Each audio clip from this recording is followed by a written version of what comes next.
회피형 인간이 깊은 고통 속에 있다는 5가지 숨겨진 신호가 있습니다. 당신이 그들을 바라볼 때 마치 단단한 얼음벽을 보는 것 같을 것입니다. 갈등이 생기면 그들은 싸우지 않습니다. 그저 마음의 문을 닫아버립니다. 그들은 자리를 피해버립니다. 당신의 온 세상이 무너져 내리는 것 같은 순간에도 그들은 속을 알 수 없는 텅 빈 눈빛으로 당신을 바라볼 뿐입니다. 사회는 이런 사람들에게 이름을 붙였습니다. 감정적으로 다가갈 수 없는 사람, 유해한 사람, 차가운 사람, 피도 눈물도 없는 사람이라고 말입니다. 우리는 회피형 파트너가 그저 우리에게 무관심할 뿐이며 그들의 침묵은 순전한 무관심에서 비롯된 계산된 무기라고 믿도록 길들여져 왔습니다. 그들이 울지 않기 때문에 상처받지 않는다고 생각합니다. 하지만 만약 당신이 회피형 애착 유형에 대해 알고 있는 그 모든 것들이 생물학적 착각이라면 어떨까요? 오늘 우리는 그들의 피부 아래, 뇌의 복잡한 신경망 속으로, 그리고 측두 옆 깊은 곳에 숨겨진 원초적인 경보 시스템인 편도체 속으로 깊이 들어가 볼 것입니다. 왜냐하면 회피형 인간이 뒷걸음질 칠 때 그들의 뇌는 결코 비어있는 것이 아니기 때문입니다. 그들의 뇌는 고요하지 않습니다. 그곳은 불타오르는 건물과 같습니다. 그들은 감정을 너무 적게 느끼는 것이 아닙니다. 오히려 너무 많이 느끼고 있습니다. 신경계가 도저히 감당할 수 없을 만큼 거대하고 압도적인 공포의 해일에 휩쓸리고 있는 것입니다. 그래서 마치 엄청난 과전압을 견디지 못한 전력망처럼 그들의 신경계는 차단기를 내려버립니다. 스스로 전원을 끊어버리는 것입니다. 그리고 그들을 깊은 어둠 속으로 밀어넣습니다. 이것은 평화가 아닙니다. 이것은 마비입니다. 심리학에서는 이것을 가짜 평온이라고 부릅니다. 겉보기에 그들은 전혀 동요하지 않는 것처럼 보입니다. 그들의 표정은 완전히 무미건조해집니다. 목소리의 톤은 가라앉습니다. 하지만 그 내면은, 그 속은 소리 없는 숨 막히는 공황 상태에 빠져 허우적대고 있습니다. 그들은 깊은 생물학적 얼어붙은 상태에 갇혀버린 것입니다. 이것이 바로 심한 회피형 인간이 겪는 가장 가슴 아픈 비극입니다. 그들은 즉각적인 위협을 성공적으로 차단할 수 있는 너무나도 완벽하고 뚫을 수 없는 심리적 생존 기제를 만들어냈습니다. 하지만 그렇게 함으로써 자신의 모든 고통마저 그 안에 가둬버리고 말았습니다. 그들은 스스로 만든 독방에 갇힌 죄수가 되어버렸습니다. 그리고 이 현실의 가장 잔인한 부분은 그 독방의 열쇠를 자신이 쥐고 있음에도 불구하고 트라우마를 입은 그들의 뇌는 그 문을 여는 것, 즉 누군가를 마음속에 들이는 것이 곧 감정적인 죽음을 의미한다고 완전히 믿어버렸다는 사실입니다. 이러한 고립의 건축물이 어떻게 세워졌는지 생각해 보십시오. 그것은 아주 오래전부터 시작되었습니다. 어린아이는 누군가에게 손을 내미는 것이 거절로 돌아온다는 것을 아주 일찍 배웁니다. 손을 내미는 것이 감당할 수 없는 수치심을 가져온다는 것을 말입니다. 혹은 더 끔찍하게도 아무런 응답도 돌아오지 않는다는 것을 배웁니다. 그저 공허하게 메아리치는 빈 공간뿐이라는 것을 말입니다. 그래서 발달 중인 뇌는 무한하고도 비극적인 지혜를 발휘하여 무의식적인 맹세를 하게 됩니다. 나는 다시는 아무도 필요로 하지 않을 것이다. 누군가에게 도움을 요청하느니 차라리 내 손을 잘라버리겠다. 하지만 이것은 독립이 아닙니다. 이것은 절단입니다. 인간이라면 누구나 가지는 연결에 대한 근본적이고 생물학적인 욕구를 고통스럽게 잘라내는 것입니다. 인간성의 핵심적인 부분을 잘라내고서 어둠 속에서 소리 없이 피 흘리지 않을 수는 없습니다. 말다툼을 할 때 그들이 당신에게 보여주는 침묵은 빈 공간이 아닙니다. 그것은 억눌린 슬픔입니다. 그것은 우는 것이 완전히 소용없는 일이라는 것을 수십 년 전에 배워버린 어린아이의 흘리지 못한 눈물입니다. 그들이 친밀함을 피해 도망칠 때마다 그들은 평화를 향해 걸어가는 것이 아닙니다. 그들은 자신의 불안을 온전히 혼자서 견뎌내야만 하는 그 공허함 속으로 다시 걸어 들어가고 있는 것입니다. 오늘 우리는 그 얼음 요새의 환상을 무너뜨릴 것입니다. 우리는 잔혹한 신경학적 진실을 폭로할 것입니다. 당신의 삶 속에 있는 회피형 인간이, 혹은 어쩌면 당신 안에 숨어있는 회피형 인간이 겪고 있는 엄청나고 소리 없는 고통을 보여주는 도저히 부정할 수 없는 5가지 깊이 숨겨진 신호를 살펴볼 것입니다. 우리는 상처를 주는 행동을 변명하기 위해 이 자리에 있는 것이 아닙니다. 우리는 거울을 보기 위해 여기에 있습니다. 우리는 진실을 보기 위해 여기에 있습니다. 첫 번째 숨겨진 신호에 대해 이야기해 보겠습니다. 이것은 감정적인 것이 아닙니다. 이것은 맹렬하고 도저히 부정할 수 없는 신체적인 현상입니다. 바로 유령 같은 피로감입니다. 당신 주변의 심한 회피형 인간이 항상 피곤해한다는 것을 눈치챈 적이 있습니까? 단순히 졸린 것이 아니라 실제 육체적인 활동량과는 전혀 어울리지 않을 정도로 뼛속까지 짓누르는 깊은 무기력증을 겪는 것을 말입니다. 그들은 하루 종일 책상에 앉아 있었을 수도 있습니다. 주말 내내 아무것도 하지 않고 보냈을 수도 있습니다. 그럼에도 불구하고 그들은 끊임없이 만성적인 피로를 호소하고 설명할 수 없는 무거운 쇠약감을 느끼며 잦은 두통과 뭉친 어깨를 호소합니다. 그리고 대화가 조금만 깊어지면 갑자기 마비될 듯한 브레인포그 현상을 겪습니다. 도대체 왜 이런 일이 일어나는 걸까요? 이것을 이해하려면 인간 뇌의 엄격하고 가차없는 에너지 경제학을 들여다보아야 합니다. 정상적인 상태에서 인간의 뇌는 신체 전체 에너지의 대략 20%를 소비합니다. 하지만 당신이 회피형 애착 유형을 가지고 있다면 당신의 뇌는 정상적인 상태로 작동하고 있는 것이 아닙니다. 당신의 뇌는 생물학적 배터리를 0%가 될 때까지 무자비하게 고갈시키는 거대하고 보이지 않는 고강도 보안 백그라운드 앱을 끊임없이 실행하고 있습니다. 감정을 억압하는 메커니즘을 생각해 보십시오. 뇌의 내부에서는 고대의 원초적인 공포 중추인 편도체가 끊임없이 주변 환경을 스캔하고 있습니다. 회피형 인간에게 있어서 친밀한 연결, 감정적인 요구, 심지어는 지속적인 신체적 밀착조차도 이 경보 시스템을 작동시킵니다. 편도체는 비명을 지릅니다. 위험하다. 취약점이 감지되었다. 얽매임이 임박했다. 우리는 잡아먹힐 것이다. 즉각 후퇴하라. 하지만 현대사회의 삶과 로맨틱한 관계는 그들이 방 안에 계속 머물기를 요구합니다. 누군가가 오늘 하루가 어땠냐고 물어볼 때마다 문자 그대로 도망칠 수는 없는 노릇이니까요. 그럼 어떤 일이 벌어질까요? 뇌의 논리적이고 통제력을 담당하는 전전두엽이 나서야만 합니다. 이 전전두엽은 포효하는 무서운 공황의 강물을 막아내는 거대하고 단단한 댐의 역할을 해야 합니다. 바람이 가득 찬 거대한 비치볼을 물속에 완전히 밀어넣고 버티는 모습을 상상해 보십시오. 처음 1분 동안은 쉽습니다. 1시간이 지나면 팔이 떨리기 시작합니다. 1년 동안, 아니 평생 동안 그렇게 하려면 입이 떡 벌어질 만큼 엄청난 양의 칼로리와 신경학적 에너지가 필요합니다. 이것이 바로 감정 억압의 현실입니다.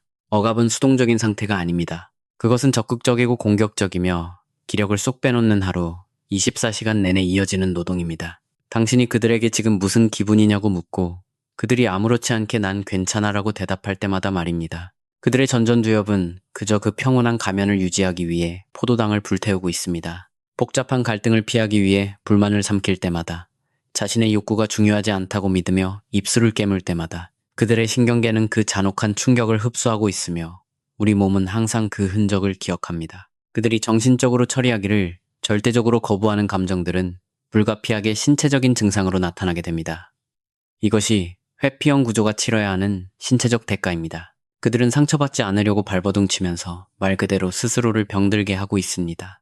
그들은 원인을 알 수 없는 소화기 문제, 만성불면증, 근육통에 시달립니다. 왜냐하면 평생 동안 억눌러온 공포를 참아내는 그 긴장감이 몸 어딘가에는 머물러야 하기 때문입니다. 불안형 파트너나 공감 능력이 뛰어난 사람은 쫓아가고 고치려 하고 설명하고 애원하며 자신의 모든 에너지를 밖으로 쏟아부어 스스로를 지치게 만듭니다. 그들은 초신성처럼 폭발하며 타버립니다. 하지만 회피형 인간은 모든 에너지를 내부로 억지로 밀어넣고 수축시키고 방어하고 억누르고 숨을 참으며 스스로를 지치게 만듭니다. 양쪽 모두 진실한 사랑에 굶주려 있습니다. 하지만 회피형 인간은 약 45kg에 달하는 깊이 묻어둔 트라우마의 무게를 짊어진 채 그것이 새깃털처럼 가벼운 척 연기하며 굶주리고 있습니다. 그러니 그들이 텔레비전 화면을 멍하니 바라보고 있거나 당신과의 관계에 대한 불과 10분짜리 대화 후에도 완전히 넋이 나가 있다면 그들이 당신을 의도적으로 무시하는 것이 아님을 알아야 합니다. 그들의 인지적 배터리가 완전히 방전된 것입니다. 시스템이 다운된 것입니다. 그들은 무너지지 않으려는 보이지 않는 그 처절한 노력만으로도 육체적으로 완전히 고갈된 상태입니다. 두 번째, 숨겨진 신호로 넘어가 보겠습니다. 이것은 매우 미묘한 신호입니다. 사회는 종종 이 행동을 칭찬합니다. 우리는 이 행동을 보며 자기 관리가 철저하다고 부릅니다. 자기 삶을 완벽하게 통제하고 있다고 말입니다. 하지만 이것은 자기 관리가 아닙니다. 이것은 미세한 통제에 대한 강박입니다. 그리고 이것은 순전히 트라우마에서 비롯된 것입니다. 심한 회피형 인간이 어떻게 살아가는지 자세히 살펴보십시오.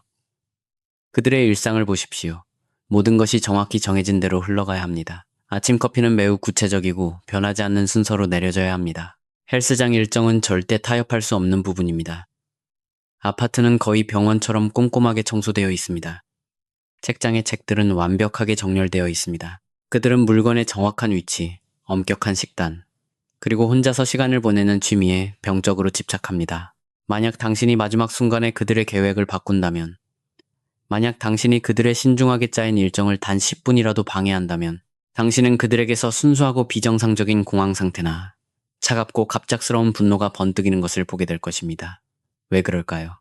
왜 늦춰진 저녁 예약이나 갑작스러운 방문이 그들의 생존에 대한 거대한 위협으로 느껴지는 걸까요? 왜냐하면 회피형 인간의 뇌에게 인간관계는 본질적으로 무서울 만큼 혼란스러운 것이기 때문입니다. 당신은 다른 사람을 통제할 수 없습니다. 당신은 파트너가 언제 울지, 언제 친밀함을 요구할지, 언제 갑자기 인정이나 감정적인 지지를 필요로 할지 예측할 수 없습니다. 안정적이고 조절 능력이 뛰어난 뇌에게 이러한 예측 불가능성은 그저 삶의 일부일 뿐입니다.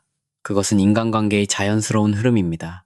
하지만 회피형 인간의 뇌에게 이러한 예측 불가능성은 위험으로 깊이 신경학적으로 암호화되어 있습니다. 어린 시절의 초기 트라우마는 근본적으로 통제권의 완전한 상실을 의미한다는 것을 기억하십시오. 그것은 일관성이 없고 감정적으로 메말랐거나 오히려 너무 억압적인 양육자의 손에서 무력감을 느끼는 경험입니다. 그렇다면 겁에 질리고 압도당한 신경계가 성인이 되어 스스로를 조절하기 위해 하는 행동은 무엇일까요? 그것은 인위적인 안전을 찾습니다. 절대적이고 엄격한 미세 통제를 추구합니다. 로맨틱한 관계에서 오는 감정적인 폭풍을 통제할 수 없다면 그들은 자신의 주변 물리적 공간을 공격적으로 통제할 것입니다. 그들은 철권 통치를 하듯 자신의 일일 일정을 통제할 것입니다. 그들은 무생물인 사물에 시선을 돌립니다. 그들은 예측 가능한 기계적인 시스템에 의존합니다. 왜냐하면 엑셀표는 울지 않으니까요. 헬스장의 바벨은 감정적인 위로를 요구하지 않으니까요. 완벽하게 정리된 옷장은 갑자기 사랑을 거두어 가거나 어린 시절에 대해 마음을 열라고 요구하지 않으니까요. 이 고도로 통제된 일상들은 회피형의 뇌에 아주 작지만 믿을 수 있는 도파민을 제공합니다. 안전한 도파민입니다. 어떤 조건도 붙지 않은 완벽한 도파민입니다. 취약해져야 한다는 생사를 오가는 끔찍한 위험이 없는 도파민입니다. 여기에 존재하는 엄청난 차이를 생각해 보십시오. 불안형 파트너는 매달리고 전화를 확인하고 나를 아직도 사랑해라고 끊임없이 물으며 관계를 통제함으로써 내면의 공황을 달래려 합니다. 회피형 파트너는 자신의 주변 환경을 통제하고 고도로 체계화되고 완벽하게 관리되며 완전히 고립된 자신만의 작은 세계로 숨어들어 감으로써 내면의 공황을 달래려 합니다. 그들은 습관이라는 뚫을 수 없는 요새를 건설하고 거기에 열정이라는 꼬리표를 붙입니다. 그들은 그것을 자기 개발이나 초독립성이라고 부릅니다. 하지만 오해하지 마십시오. 이것은 자기 관리로 아주 훌륭하게 위장한 현실 도피입니다. 그것은 매끄럽게 포장된 사회적으로 용인되는 방패입니다. 이것은 이렇게 말하는 정중한 방식입니다. 나는 당신을 만날 시간이 없습니다. 내 공간에 들어오지 마십시오. 나의 연약하고 아슬아슬하게 유지되고 있는 이 균형을 건드리지 마십시오. 하지만 이 환상이 치러야 하는 비극적인 대가를 보십시오. 진정한 평화는 유연합니다. 진정한 평화는 예측할 수 없고 혼란스러운 삶의 현실 속에서도 구부러지고 흐를 수 있습니다. 이 미세한 통제는 믿을 수 없을 정도로 경직되어 있습니다. 믿을 수 없을 정도로 부서지기 쉽습니다. 그것은 아주 얇은 유리로만 만들어진 집입니다. 그리고 회피형 인간은 그 유리가 깨지지 않도록 지키느라 끊임없이 만성적으로 지쳐 있습니다. 그들은 과각성 상태에 있습니다. 그들은 일상의 아주 작은 변수들을 관리하는데 막대한 양의 인지적 에너지를 쏟아붓고 있습니다. 오직 어떤 감정적인 돌발 상황도 틈을 타 들어와 자신의 기저에 깔린 공황을 유발하지 못하도록 말입니다. 그들은 철저하게 큐레이션된 삶을 살고 있습니다. 하지만 그들은 진정으로 살아있는 것이 아닙니다. 그들은 그저 증상을 관리하고 있을 뿐입니다. 그들은 공포를 관리하고 있는 것입니다. 그들이 계획의 사소한 변경에 집착하는 모습을 볼 때 그들이 소파에 당신과 함께 앉아있는 대신 자신만의 엄격하고 고립된 일상 속으로 후퇴하는 모습을 볼 때 이것을 알아두십시오. 그들은 당신보다 일상을 선택하는 것이 아닙니다. 그들은 예측 불가능한 신경계의 붕괴 대신 예측 가능한 환경을 선택하고 있는 것입니다. 그것은 완전히 철저하게 자신의 통제력을 벗어난 것처럼 느껴지는 이 세상에서 안전을 갈구하는 필사적이고 소리 없는 외침입니다. 세 번째 숨겨진 신호를 파헤쳐 보겠습니다. 이것은 아마도 가장 오해받기 쉽고 가장 고통스러우며 그것을 겪는 파트너에게 가장 파괴적인 행동일 것입니다. 바로 환상 속의 전 연인에 대한 집착, 혹은 똑같이 파괴적인 쌍둥이 격인 완벽한 미래의 파트너에 대한 집착입니다. 만약 당신이 회피형 인간을 사랑해 본 적이 있다면 특정한 부분에서 오는 이 끔찍한 고통을 알지도 모릅니다. 관계는 순조롭습니다. 서로 더 가까워지고 있습니다. 친밀감은 깊어지고 있습니다. 그런데 갑자기 뜬금없이 그들이 전 연인 이야기를 꺼냅니다. 과거의 관계에 대해 깊고 아련한 향수를 담아 이야기합니다. 아니면 미래 어딘가에 존재할 거라 믿는 신화 속의 무결점, 소울메이트와 당신을 비교하면서 당신의 지극히 정상적이고 인간적인 단점들을 트집 잡기 시작합니다. 그들은 당신이 사람들로 붐비는 방 한가운데 서 있는 것 같지만 자신은 당신을 꿰뚫어보며 유령을 응시하고 있다는 느낌을 줍니다. 사회는 이것을 보고 이렇게 말합니다. 그들은 아직 전 연인을 잊지 못한 거야. 그들은 상처받았어. 그들은 운명의 짝을 기다리는 구제불능의 낭만주의자일 뿐이야. 하지만 애착이론은 완전히 다르고 잔인하리만치 솔직한 이야기를 들려줍니다. 이것은 로맨스가 아닙니다. 이것은 고도로 계산된 무의식적인 방어 기제입니다. 심리학에서는 이것을 비활성화 전략이라고 부릅니다. 이것을 이해하려면 진짜 살아 숨쉬는 파트너가 회피형의 뇌에 실제로 어떤 의미인지 살펴보아야 합니다. 당신은 바로 그곳에 있습니다. 당신은 그들 앞에 있습니다. 당신에게는 욕구가 있습니다. 당신에게는 감정이 있습니다. 당신은 감정의 교류를 요구합니다. 따라서 트라우마를 입은 그들의 신경계에 있어서 당신은 즉각적이고 명백하며 끔찍한 위협입니다. 하지만 환상은 다릅니다. 5년 전 누군가의 기억, 존재조차 하지 않는 완벽한 파트너에 대한 환상. 이러한 환상들은 완벽하게 안전합니다. 환상은 왜 나랑 거리를 두냐고 묻는 답장을 보내지 않습니다. 환상은 당신이 마음의 문을 닫았다고 눈물을 흘리지 않습니다. 환상은 당신이 마음을 열고 거절당해 완전히 파괴될지도 모르는 위험을 감수하라고 요구하지 않습니다. 회피형의 뇌는 전 연인의 기억을 심리적 방패로 사용합니다. 그들은 당신이 너무 가까워지는 바로 그 순간에 이 유령을 소환해냅니다. 그들은 그 유령을 당신과 그들 사이에 정확히 배치하여 즉각적이고 뚫을 수 없는 거리감의 벽을 만들어냅니다. 이 행동에 대해 당신이 듣게 될 가장 가슴 아픈 진실은 바로 이것입니다. 그들은 사실 전 연인이 돌아오기를 원하지 않습니다. 만약 그 전 연인이 오늘 갑자기 완벽하게 준비된 모습으로 깊고 헌신적인 관계를 원하며 문을 두드린다면 회피형 인간은 그 사람에게서도 도망칠 것입니다. 왜냐하면 그 전 연인은 지금 완전히 닿을 수 없는 곳에 있기 때문에 완벽한 존재일 뿐이기 때문입니다. 그 거리가 바로 그들을 사랑하기 안전하게 만드는 요소입니다. 우리가 고통을 다루는 방식에 있어서 이 깊은 대비를 살펴보십시오. 불안형 파트너나 공감 능력이 뛰어난 사람은 버림받는 것이 두려워 지금 눈앞에 있는 파트너의 파괴적인 잠재력에 필사적으로 매달립니다. 반면 회피형 파트너는 신기루에 필사적으로 매달립니다. 그들은 상대에게 흡수되는 것이 너무도 두려워 어쩌면 똑같이 망가졌을지도 모를 과거를 미화하거나 수학적으로 불가능한 미래를 낭만적으로 포장합니다. 하지만 이것이 회피형 인간의 내면에서 만들어내는 강렬하고 만성적인 고통을 보십시오. 그들은 거대한 연회장에서 자신을 굶겨 죽이고 있는 것이나 다름없습니다. 그들의 바로 맞은편에는 진짜 사랑을 주는 파트너가 앉아 있습니다. 기꺼이 노력할 준비가 된 사람입니다. 진실하고 따뜻한 연결을 제공하는 사람입니다. 하지만 그들의 뇌는 그들이 그것을 맛보지 못하도록 물리적으로 막아버립니다. 그들은 끝없는 갈망의 상태에 갇혀 있습니다. 그들은 결코 도달할 수 없는 지평선을 끊임없이 쫓고 있습니다. 그들은 그저 자신이 사랑에 엄청나게 운이 없다고 스스로를 설득합니다. 아직 진짜 인연을 만나지 못했을 뿐이라고. 자신의 기준이 아주 높을 뿐이라고 말입니다. 그들은 살아있는 어떤 인간도 결코 이길 수 없도록 자신의 뇌가 이 게임을 조작해 놓았다는 사실을 깨닫지 못합니다. 그들은 본질적으로 외롭습니다. 그들은 깊은 실존적 고립을 경험하고 있습니다. 그들은 현재 이 순간 자신에게 주어지고 있는 사랑을 적극적이고 체계적으로 파괴하면서 사랑의 상실을 슬퍼하고 있습니다. 그들은 살아있는 사람과 닿는 것을 피하기 위해 유령을 애도합니다. 이것은 상대를 신경 쓰지 않는 사람의 행동이 아닙니다. 이것은 내부의 경고 시스템이 너무도 산산조각 나 있어서 신기루를 물로 착각하고 사랑이 담긴 포옹을 사형 선고로 착각하는 사람의 행동입니다. 네 번째 숨겨진 신호로 넘어가 보겠습니다. 이것은 폭발적입니다. 이것은 충격적이며 당신이 마치 깨진 유리 조각으로만 만들어진 바닥 위를 끊임없이 걷고 있는 듯한 기분이 들게 합니다. 바로 갑작스럽고 전혀 설명할 수 없는 극심한 짜증의 발작입니다. 이런 상황을 상상해 보십시오. 당신은 지극히 평범하고 조용한 저녁 시간을 보내고 있습니다. 당신은 그들 옆에 앉아 있습니다. 당신은 아주 작은 연결의 순간을 바라며 몸을 기대고 단순하고 악의 없는 질문을 던집니다. 무슨 생각하고 있어요? 혹은 우리 아직 괜찮은 거죠? 그러자 즉시 방 안의 공기가 완전히 산산조각 납니다. 온도는 영하로 뚝 떨어집니다. 그들은 날카롭게 쏘아붙입니다. 턱에 힘이 들어갑니다. 그들의 목소리는 차갑고 매섭고 끔찍한 도끼로 뒤덮입니다. 그들은 화를 낼지도 모릅니다. 당신이 자신을 숨막히게 한다고, 당신이 너무 요구하는 게 많다고, 당신이 끊임없이 자신을 취조하고 있다고 말할지도 모릅니다. 당신은 왜 저렇게 비정상적이고 공격적인 반응을 보이는지, 도대체 자신이 무엇을 잘못했는지 전혀 이해하지 못한 채 그 자리에 완전히 얼어붙어 앉아있게 됩니다. 이것을 이해하려면 우리는 잠시 우리의 상처를 내려놓아야 합니다.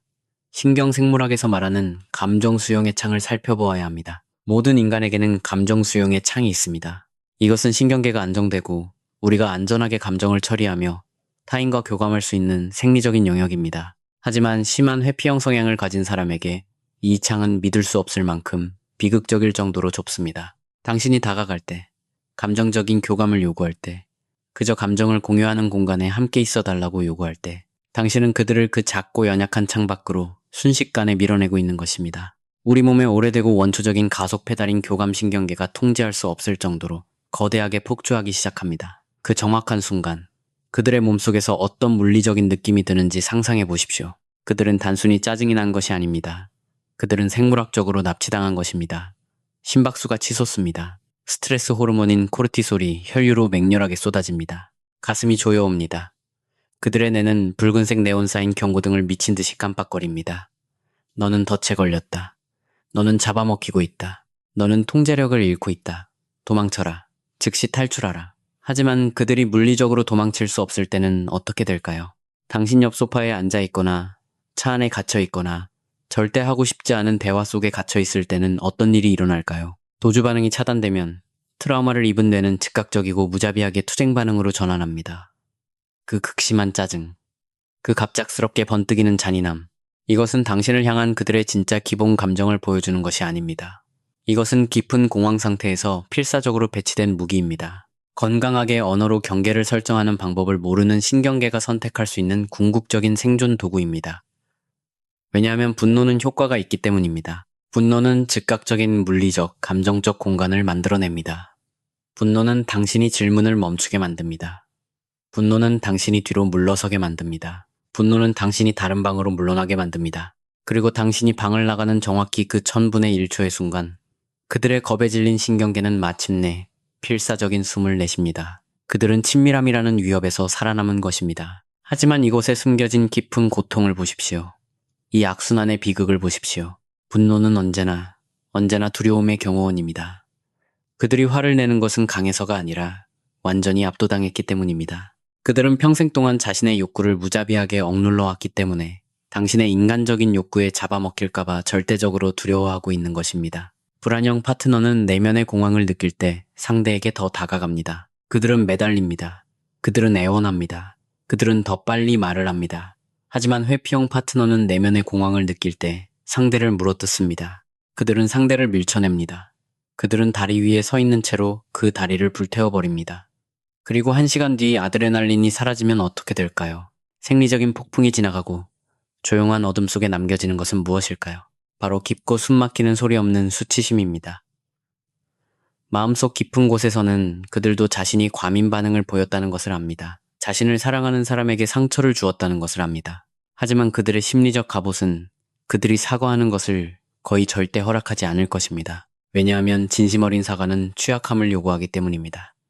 그것은 자신의 약함을 인정하는 것을 요구합니다. 그리고 취약함이야말로 그들이 방금 전 도망치기 위해 주변을 잿더미로 만들었던 바로 그 끔찍하게 두려워하는 것입니다. 그래서 그들은 침묵을 지킵니다.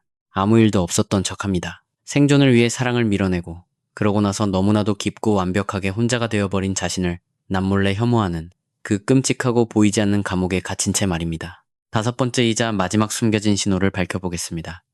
사회는 이 행동에 매우 반짝이고 매우 영웅적인 꼬리표를 달아줍니다. 우리는 이것을 외로운 늑대라고 부릅니다. 우리는 이것을 맹렬한 자립심이라고 부릅니다.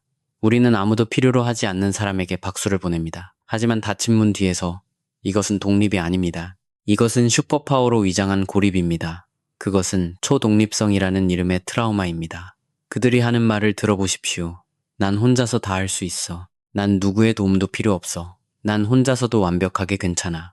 그들은 자신의 자립심을 훈장처럼 달고 다닙니다. 그들은 전적으로 그리고 꼼꼼하게 자급자족하는 삶을 구축합니다. 하지만 우리는 건강한 독립성과 트라우마로 인한 초독립성 사이에 매우 날카롭고 잔인한 선을 그어야 합니다. 건강한 독립성은 두 발로 혼자 설 수 있다는 것을 알면서도 누군가가 내 손을 잡아줄 수 있도록 문을 열어두는 것입니다. 건강한 독립성은 상호 의존을 허용합니다. 그것은 받는 것을 허락합니다. 세상이 너무 어두워질 때 내 무거운 머리를 다른 사람의 어깨에 기댈 수 있게 해줍니다.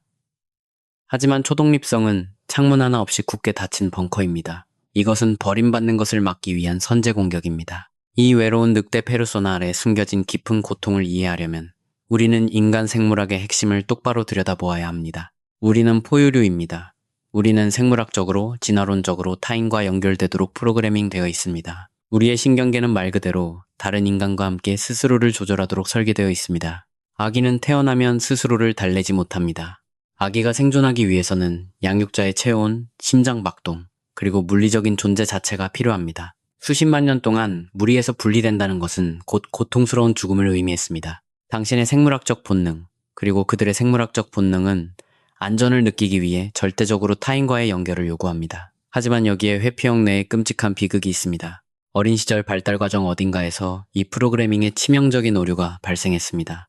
안전함을 주어야 할 사람들이 오히려 고통을 주었습니다.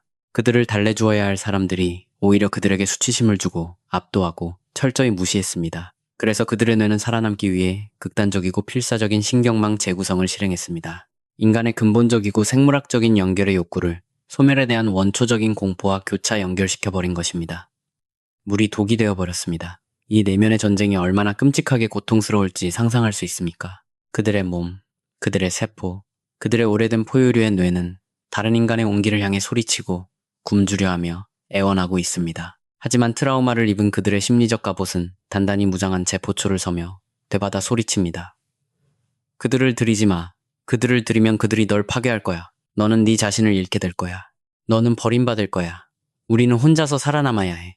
그들은 사막에서 목이 말라 문자 그대로 죽어가면서도 물 한 잔을 격렬하게 거부하고 있는 것입니다. 그 물에 정상가리가 들어있다고 완전히 확신하면서 말입니다. 그래서 그들은 사막을 선택합니다. 그들은 자신이 가뭄 속에서도 얼마나 잘 살아남을 수 있는지 자랑합니다. 그들은 자신의 삶을 업무와 일과 혼자만의 취미로 가득 채웁니다. 그들은 이것이 그저 자신의 본 모습일 뿐이라고 당신을 설득하고 스스로를 설득합니다. 하지만 해가 질 무렵에 그들을 보십시오. 주의를 딴 데로 돌리던 것들이 마침내 멈추는 시간, 새벽 2시의 현실을 보십시오. 업무 이메일이 끊길 때, 헬스장 문이 닫혔을 때, 더 이상 정리할 것도 통제할 것도 없고 밀어낼 사람도 아무도 남지 않았을 때, 그 무겁고 숨막히는 침묵 속에서 가면은 흘러내립니다. 갑옷은 믿을 수 없을 정도로, 견딜 수 없을 정도로 무거워집니다. 하늘을 온전히 혼자 떠받치고 있어야 하는 그 엄청난 피로감이 그들을 짓누르기 시작합니다. 그들은 그 어떤 성공이나 일상, 혹은 거리두기로도 절대 채울 수 없는 깊고 아린 공허함을 느낍니다. 그들은 근본적으로 끔찍할 정도로 외롭습니다. 불안형의 사람은 파트너와 물리적으로 떨어져 있을 때 외로움을 느낍니다.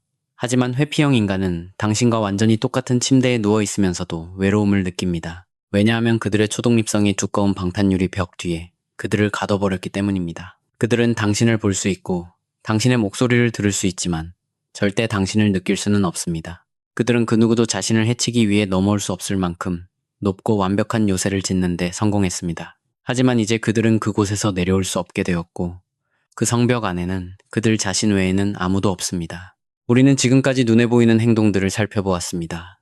피로감, 미세한 통제, 환상 속의 전 연인, 갑작스러운 분노, 그리고 초독립성을 살펴보았습니다. 하지만 회피형의 고통이 지닌 그 압도적이고 끔찍한 규모를 진정으로 이해하려면 우리는 행동심리학의 범주를 넘어서야 합니다. 우리는 더 깊은 곳으로 가야 합니다. 우리는 순수한 진화생물학의 영역으로 들어가야 합니다. 신경과학에서 다미주 신경이론이라고 부르는 것을 살펴보아야 합니다. 인간의 신경계에는 미주신경이라고 불리는 거대하고 이리저리 뻗어있는 신경의 고속도로가 있습니다. 그것은 뇌를 심장, 폐, 그리고 장기와 연결합니다. 이것은 당신이 안전에 어떻게 반응하고 생명을 위협하는 위험에 어떻게 반응하는지를 정확하게 지시합니다. 대부분의 사람들은 투쟁 혹은 도피 반응을 이해합니다. 그것은 교감신경계가 작동하는 것입니다. 심장이 요동치고 아드레날린이 솟구치고 달아나거나 소리치고 싶은 충동이 드는 것입니다. 우리가 그들의 갑작스럽고 설명할 수 없는 분노에 대해 이야기할 때 이 부분을 다루었습니다. 하지만 위협이 너무 클 때는 어떻게 될까요? 트라우마를 입은 신경계가 감정적인 대립에서 싸워서 이길 수도 없고 물리적으로 도망칠 수도 없다는 것을 깨달았을 때는 어떻게 될까요? 신경계는 생물학에 알려진 가장 궁극적이고 가장 원초적이며 가장 필사적인 방어 기제를 작동시킵니다. 바로 배측 미주신경 차단 상태라고 불리는 것을 유발합니다. 이것을 이해하려면 동물의 왕국을 보아야 합니다. 방금 포식자의 턱에 물린 작은 동물을 생각해 보십시오. 그 동물은 계속 싸우지 않습니다. 그 동물은 완전히 축 늘어집니다. 죽은 척을 합니다. 신경계는 동물의 몸을 내인성 오피오이드로 가득 채워 잡아먹히는 고통을 느끼지 못하도록 문자 그대로 마취시킵니다. 심박수는 급격히 떨어집니다. 호흡은 믿을 수 없을 정도로 얕아집니다. 그 동물은 해리 상태가 됩니다. 자신의 몸에서 빠져나갑니다. 이것은 의식적인 선택이 아닙니다. 이것은 자동적인 생물학적 비상 브레이크입니다. 이제 이것을 당신 맞은편에 앉아있는 회피형 파트너에게 대입해 보십시오. 당신은 지금 격렬한 감정적 대화를 나누고 있습니다. 당신은 울고 있습니다. 당신은 필사적으로 안심시켜달라고 요구하고 있습니다. 당신은 그들에게 마음을 열어달라고 부탁하고 있습니다. 회피형 뇌에게 이 무거운 감정적 요구는 친밀감이 아닙니다.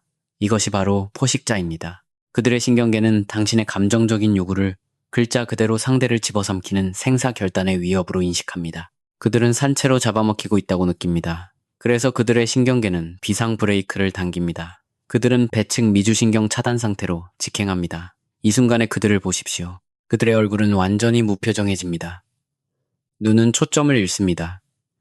자세는 무너져 내립니다. 당신이 질문을 해도 그들은 그저 바닥만 쳐다보며 모르겠어라고 말할지도 모릅니다. 아니면 아예 아무 말도 하지 않습니다. 사회는 이 차갑고 텅 빈 눈빛을 보고 감정적 학대라고 부릅니다.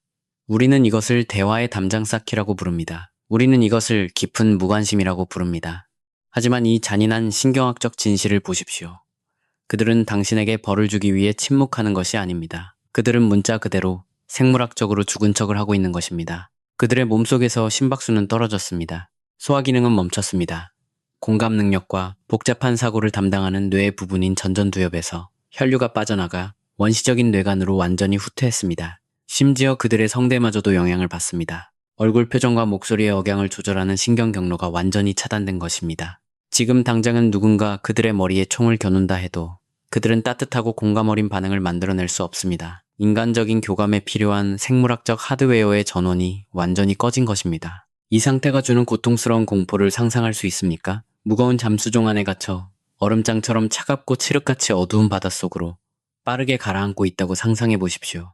당신은 두꺼운 유리창 밖을 내다보고 있습니다. 당신이 사랑하는 사람이 수면 위에 서서 울고 당신의 이름을 부르며 제발 손을 뻗어 자기 손을 잡아달라고 애원하는 것을 볼 수 있습니다. 하지만 당신은 마비되었습니다. 근육 하나도 움직일 수 없습니다. 소리조차 낼 수 없습니다.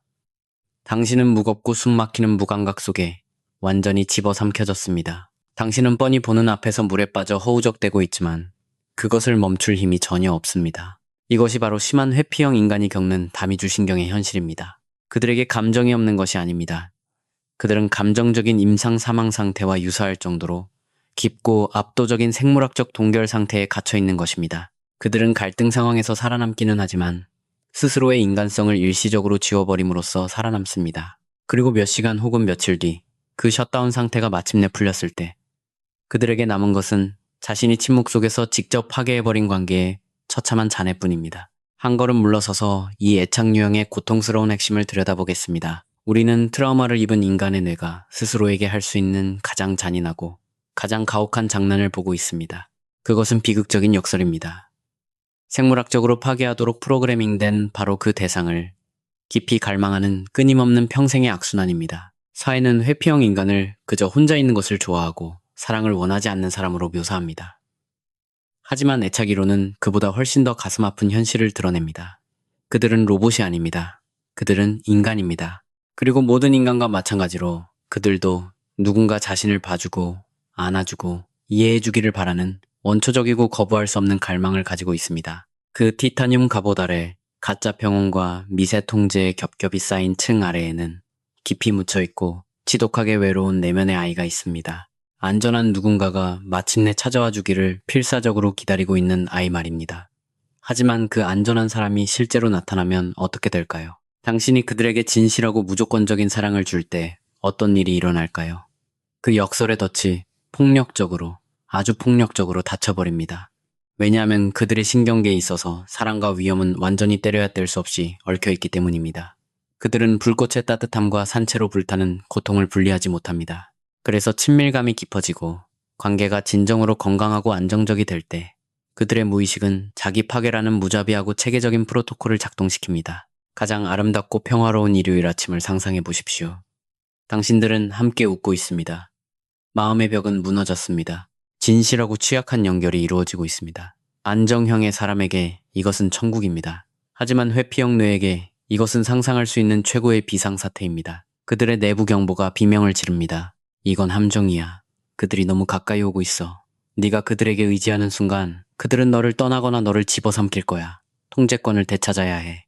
그들이 다리를 건너오기 전에 그 다리를 파괴해야 해. 그래서 그들은 공격합니다. 그들은 갑자기 아무것도 아닌 일을 가지고 엄청난 싸움을 걸 것입니다. 그들은 당신의 성격에서 현미경으로나 볼 수 있는 아주 사소하고 상관없는 결점을 찾아내어 그것이 관계를 끝낼 만한 결정적인 이유가 될 때까지 부풀릴 것입니다. 그들은 당신이 결국 불가피하게 포기하고 떠나갈 수밖에 없을 정도로 엄청나고 차가운 감정적 거리를 만들어낼 것입니다.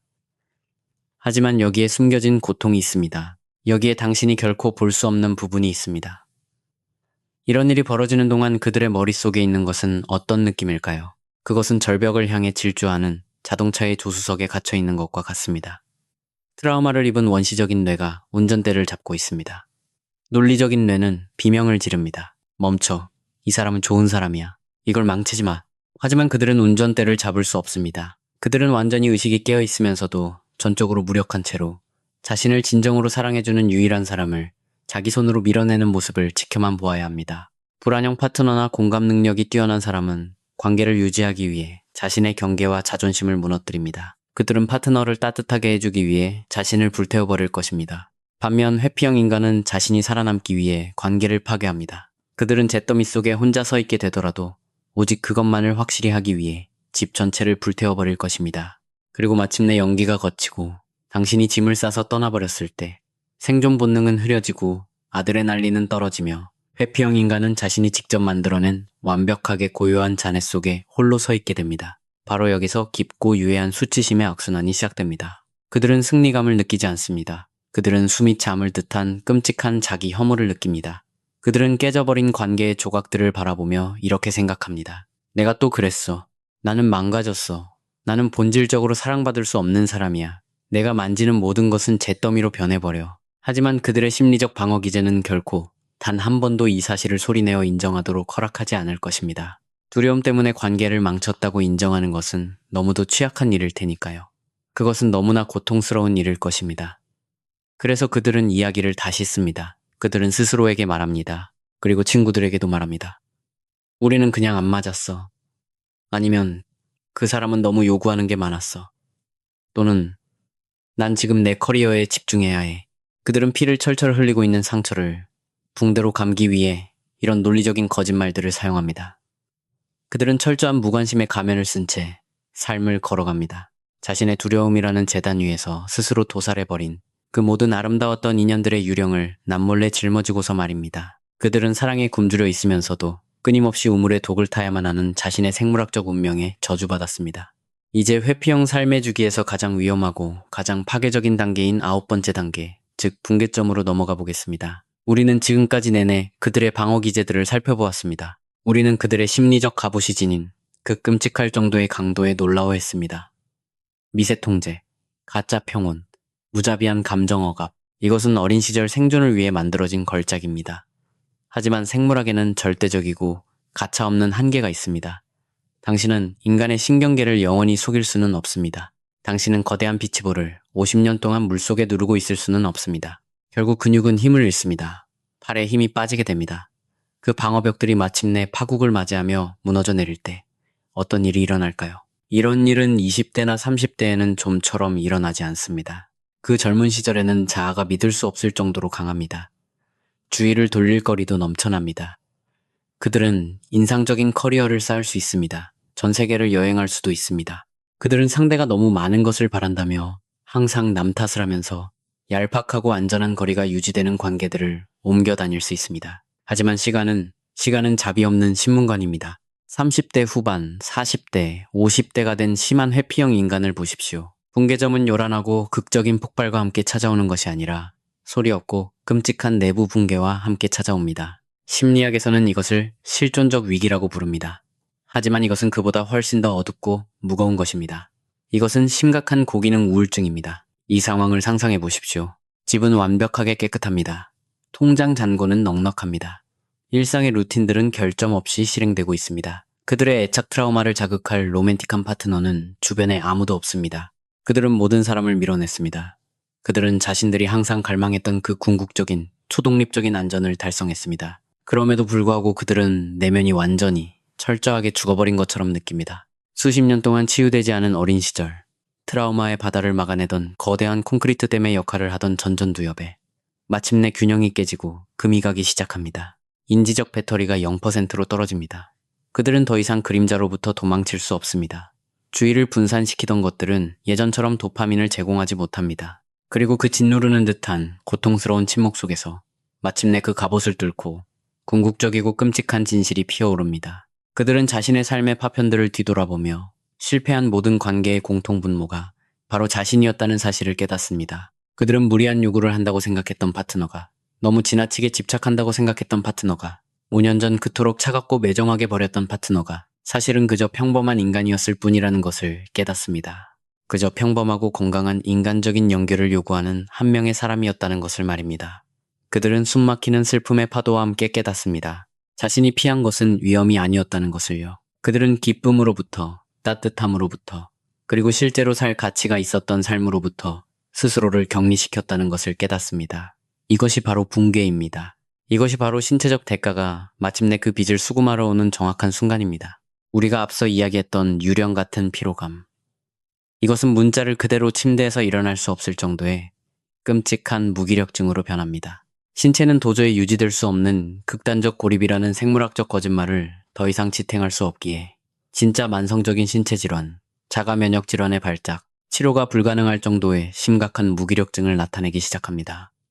여기서 잔인한 대비를 보십시오. 불안형 파트너나 공감 능력이 뛰어난 사람은 대개 아주 요란하게 밑바닥을 칩니다. 그들은 도와달라고 소리칩니다. 그들은 치료를 받으러 갑니다. 그들은 친구들에게 크게 의존합니다. 그들의 붕괴는 공개적이고 혼란스러우며 구조를 바라는 필사적인 외침입니다. 하지만 회피형 인간은 칠흑같이 어두운 독방에서 절대적인 침묵 속에 밑바닥을 칩니다. 그들은 평생을 바쳐 주변 사람들에게 자신을 돕지 않도록 꼼꼼하게 훈련시켜 왔습니다. 그들은 그 누구도 필요로 하지 않는 강한 사람, 차가운 사람, 흔들림 없는 사람이라는 거대하고 위압적인 평판을 구축해 왔습니다. 그래서 그들이 마침내 자신을 잡아줄 누군가가 필사적으로 필요해졌을 때 그곳에는 아무도 없습니다. 심지어 아무도 그들이 물에 빠져 허우적대고 있다는 사실조차 모릅니다. 그들은 자신이 만든 그 완벽한 요새에 무겁고 숨막히는 잔해 아래 깔려 있습니다. 스스로의 존재마저 완전히 지워버릴 듯한, 그 깊고 마비될 듯한 슬픔을 겪으면서 말입니다. 비극은 완벽하게 완성되었습니다. 그들은 온 세상을 밖으로 밀어내는 데 성공했고, 이제 그들은 어둠 속에 완벽하게 혼자 남겨졌습니다. 우리는 어둠 속을 걸어왔습니다. 우리는 그들의 피로감, 미세한 통제, 환상 속의 전 연인, 갑작스러운 분노, 그리고 소리 없이 무너져 내리는 붕괴의 순간들을 지켜보았습니다. 만약 당신이 회피형 인간의 파트너라면 이 말을 꼭 들어주시기 바랍니다. 그들의 침묵은 당신의 가치를 비추는 거울이 아닙니다. 그들의 뒷걸음질은 당신이 사랑받을 자격이 없다는 증거가 아닙니다. 당신은 유령과 싸워왔습니다. 생존을 위한 생물학적 투쟁에 갇혀버린 신경계를 사랑하려 애써왔습니다. 당신이 그저 더 열심히 사랑한다고 해서 그들을 치유할 수는 없습니다. 당신 자신의 경계를 완전히 무너뜨린다고 해서 그들의 신경망 오류를 고칠 수는 없습니다. 당신은 그들의 고통을 보아야 하지만 동시에 당신 자신의 빛도 가차없이 지켜내야 합니다. 그리고 만약 당신이 회피형 인간이라면, 오늘 이 거울 속에서 당신의 모습을 발견했다면 당신에게 직접 이야기하고 싶습니다. 나는 당신을 봅니다.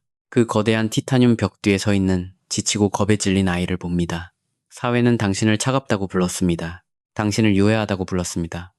하지만 나는 진실을 압니다. 당신의 갑옷이 믿을 수 없을 정도로 무겁다는 것을 압니다. 당신이 이 거대한 하늘을 혼자서 떠받치고 있는 것에 너무나도 깊이 지쳐있다는 것을 압니다. 여기에 잔인하지만 결코 피할 수 없는 진실이 있습니다. 당신이 입고 있는 그 심리적 갑옷, 그것은 절대적인 걸작입니다. 그것은 당신이 아주 작았을 때 당신을 살려냈습니다. 당신이 완전히 무력하고 다른 사람들의 처분에 내맡겨져 있었을 때 당신을 보호했습니다. 당신은 그것에 감사해야 합니다.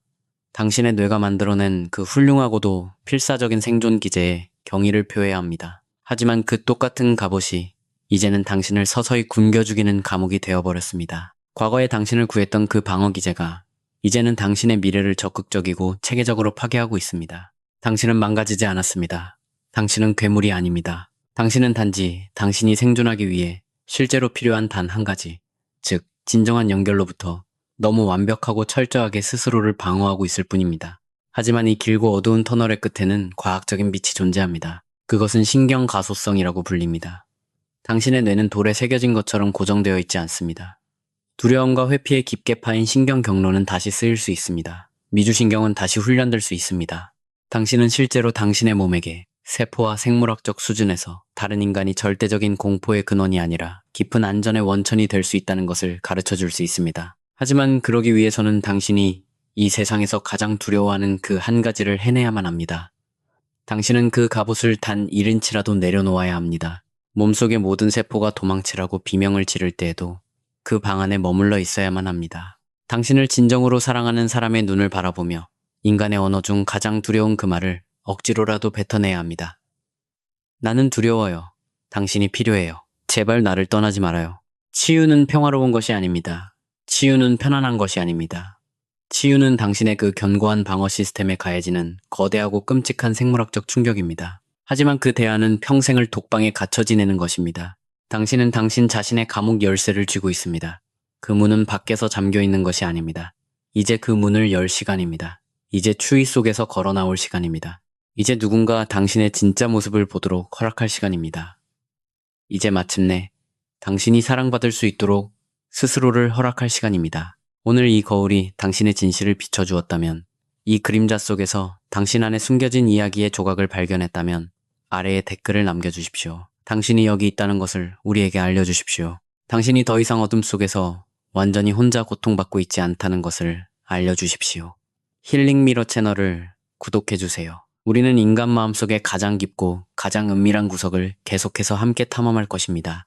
다음 시간까지 깊게 숨을 들이마시고 용서하십시오.